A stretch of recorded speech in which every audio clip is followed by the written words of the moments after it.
Kedekatan Presiden Rusia Vladimir Putin dengan pemimpin Korea Utara Kim Jong-un bukan bualan belaka.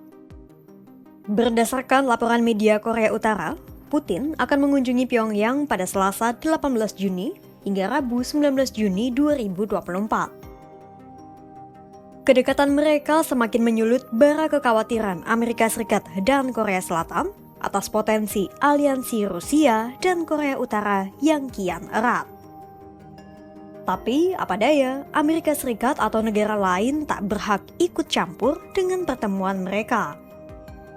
Sebagai gantinya, Amerika Serikat hanya bisa memantau pergerakan kedua negara dan memberikan sanksi ke individu atau entitas perusahaan yang bekerja sama dengan Rusia maupun Korea Utara. Berbagai peringatan dan tekanan pun diberikan Amerika Serikat dan Korea Selatan, walau seolah tidak mempengaruhi wacana pertemuan Putin dan Kim Jong-un. Berbagai spekulasi pun diperkirakan oleh para ahli terkait hal-hal yang bakal terjadi dalam pertemuan Putin dan Kim Jong-un kali ini. Menanggapi rencana pertemuan Putin dan Kim Jong-un, Wakil Menteri Luar Negeri Amerika Serikat, Kurt Campbell, segera menelepon Menteri Luar Negeri Korea Selatan, Kim Hyong-kyun. Dalam sambungan telepon itu, Campbell memperingatkan potensi ketidakstabilan di kawasan Korea dan sekitarnya jika terjadi hubungan militer yang semakin erat antara Korea Utara dan Rusia. Campbell pun berjanji untuk semakin mempererat kerjasama dengan Korea Selatan untuk menangani potensi ketidakstabilan dan tantangan regional. Kementerian Luar Negeri Korea Selatan pun mengatakan hal yang sama dengan Campbell soal perluasan kerjasama pada Jumat 14 Juni 2024. Sebuah tindakan yang justru semakin memperluas jurang antara Korea Selatan dan Korea Utara.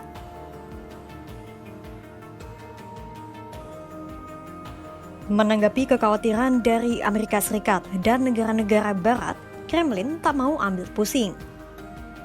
Juru bicara Presiden Rusia Dmitry Peskov pada Kamis 13 Juni 2024 menegaskan setiap negara berhak membangun hubungan bilateral dengan negara manapun. Hak itu pun sudah sepatutnya tidak diganggu-gugat oleh negara lain, bahkan dari negara Amerika Serikat sekalipun. Peskov menegaskan bahwa Rusia akan terus mengembangkan hubungan bilateral dengan Korea Utara, tidak peduli akan tekanan dan ketakutan yang disebarkan oleh Barat.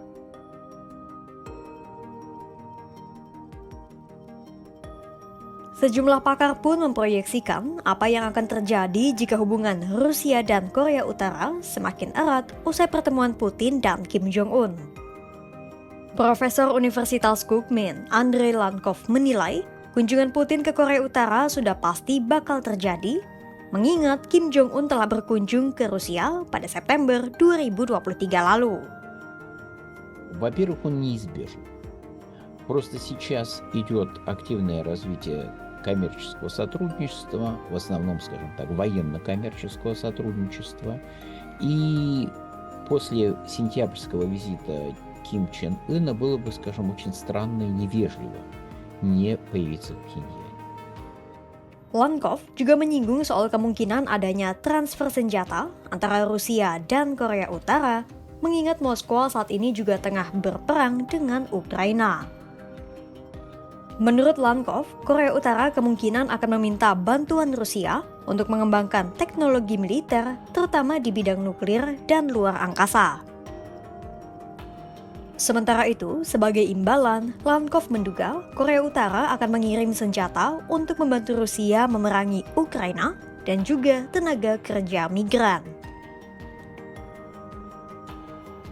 На стадии военного конфликта будет довольно активное взаимодействие по вопросам простой торговли оружием. Северокорейцы будут пытаться получить военно-техническое какое-то содействие, военные технологии. Думаю, особо охотно эти технологии им давать никто не будет. Ну и кроме этого будут, конечно, рабочие, и будет, скажем так, дипломатия широких улыбок. Meski demikian, Lankov menyatakan Rusia saat ini memandang Korea Utara sebagai negara dengan nilai strategis yang tinggi karena perang Ukraina. Sebuah perang yang membuat Rusia seolah dikucilkan dari dunia internasional karena sanksi dari negara barat termasuk Amerika Serikat. Selain memiliki kedekatan historis, Korea Utara juga berpotensi mendukung persenjataan Moskwa. Maka, mau tidak mau situasi pun memaksa Rusia untuk semakin akrab dengan Korea Utara. Namun, Lankov menduga bisa saja jika perang Ukraina dan Rusia mereda, penurunan intensitas akan terjadi dalam hubungan antara Pyongyang dan Moskwa. Торговать с Северной Кореей по большинству статей, в большинстве областей, не во всех, но в большинстве, Россия может только себе в убыток. По крайней мере, такова ситуация, существующая как минимум с 1953 года.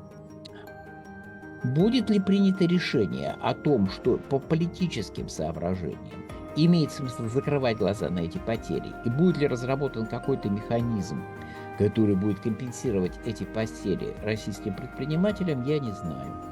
Но это у меня вызывает определенные сомнения. Я склонен думать, что этого сделано не будет, в том числе и потому, что стратегическая ценность Кореи в случае окончания фазы активных боевых действий на Украине, то стратегическая ценность Кореи не так уж и велика.